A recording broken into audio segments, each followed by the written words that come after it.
পটুয়াখালীর কলাপাড়ায় পাটুয়া আল আমিন মাধ্যমিক বিদ্যালয়ের অ্যাডহক কমিটিতে যোগ্য এবং শিক্ষানুরাগী ব্যক্তিকে সভাপতি নির্বাচিত করার দাবিতে মানববন্ধন অনুষ্ঠিত হয়েছে। পলাশ হাওলাদারের তথ্যচিত্রে থাকছে বিস্তারিত। বুধবার দুপুর 12টায় বিদ্যালয় প্রাঙ্গণে ঘণ্টাব্যাপী এই মানববন্ধনে শত শত শিক্ষার্থী, অভিভাবক এবং এলাকাবাসীরা অংশগ্রহণ করেন। এ সময় বক্তব্য রাখেন অভিভাবক আয়ুব আলী পেদা, আসাদুজ্জামান, প্রাক্তন শিক্ষার্থী ওমর তালুকদার ও শিক্ষার্থী রবিউল ইসলাম সহ এলাকাবাসী। বক্তারা বলেন, বিদ্যালয়ের ভারপ্রাপ্ত প্রধান শিক্ষক চম্পাপুর ইউনিয়নের চেয়ারম্যান বাবুল মৃধা অযোগ্য এবং বিতর্কিত ব্যক্তিকে সভাপতি করার পায়তারা চালাচ্ছেন।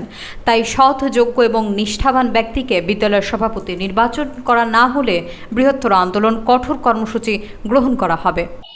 আমরা একটা সৎ, শিক্ষিত এবং 2 নম্বর এবং 4 নম্বর থেকে একটি যাচাই করে যে লোকটিকে পছন্দ হবে, 10টি লোক থাকলে তার থেকে আমরা চাচ্ছি গোপন ভাবে না, কোনো পকেট কমিটি না, আমরা চাচ্ছি স্বচ্ছ কমিটি।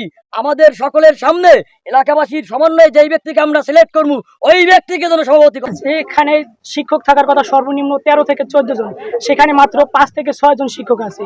স্কুলে ভালো কোনো ফ্যাসিলিটি নাই, এর জন্য দায়ী আমি মনে করি কমিটির বিন্দু। তাই আমাদের এই অ্যাটাক কমিটিতে সৎ, যোগ্য এবং একজন তরুণ নেতা আমাদের কমিটি হোক, কমিটির সভাপতি নির্বাচিত হোক, আমি এই প্রত্যাশাই।